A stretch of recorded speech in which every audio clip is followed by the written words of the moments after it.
തിരുവനന്തപുരം വക്കത്ത് ബി.ജെ.പി. പ്രവർത്തകരുടെ വ്യാജ പരാതിയിൽ മനംനൊന്ത് അമ്മയും മകനും ജീവനൊടുക്കി.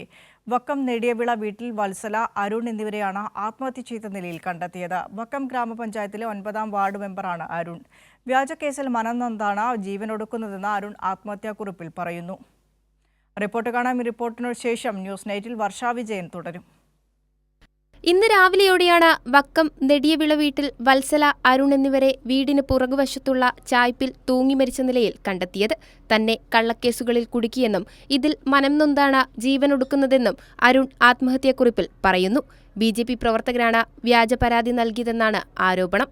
അരുണിനെ സംബന്ധിച്ചിടത്തോളം വേറെ വിഷയങ്ങളൊന്നുമില്ല. തൊട്ടടുത്ത് ഈ കാലഘട്ടങ്ങളിലുണ്ടായ ഈ ഒരുപോലുള്ള വിഷയങ്ങളാണ് ഇതിനകത്ത് മരണത്തിലേക്ക് എത്തിച്ചത്. ഇത് ബി.ജെ.പി. നേതൃത്വം അറിഞ്ഞുകൊണ്ട് ചെയ്തതാണോ എന്നുള്ളത് പോലും ഞങ്ങൾ സംശയിക്കുന്നതാണ്. സംഭവത്തിൽ വിശദമായ അന്വേഷണം നടത്തി പ്രതികൾക്കെതിരെ ശക്തമായ നടപടി സ്വീകരിക്കണമെന്ന് CPM ഏരിയ കമ്മിറ്റി അംഗം സുനിൽ ആവശ്യപ്പെട്ടു. വ്യാജ ആരോപണങ്ങൾ ഉന്നയിച്ചുകൊണ്ട് ബി.ജെ.പിയുടെ പ്രവർത്തകർ പോലീസിൽ പരാതി നൽകിയതിൻ്റെ ഭാഗമായിട്ടാണ് അദ്ദേഹം ആ മനോവിഷമത്തിലാണ് അദ്ദേഹം ആത്മഹത്യ ചെയ്തത്. അദ്ദേഹത്തിൻ്റെ ആത്മഹത്യാക്കുറിപ്പിൽ ഇക്കാര്യങ്ങളെല്ലാം വിശദീകരിച്ചിട്ടുണ്ട്. അതിനെ സംബന്ധിച്ച് വളരെ വിശദമായ അന്വേഷണം നടത്തി പ്രതികൾക്കെതിരെ ശക്തമായ നടപടി സ്വീകരിക്കാൻ പോലീസ് തയ്യാറാണ്.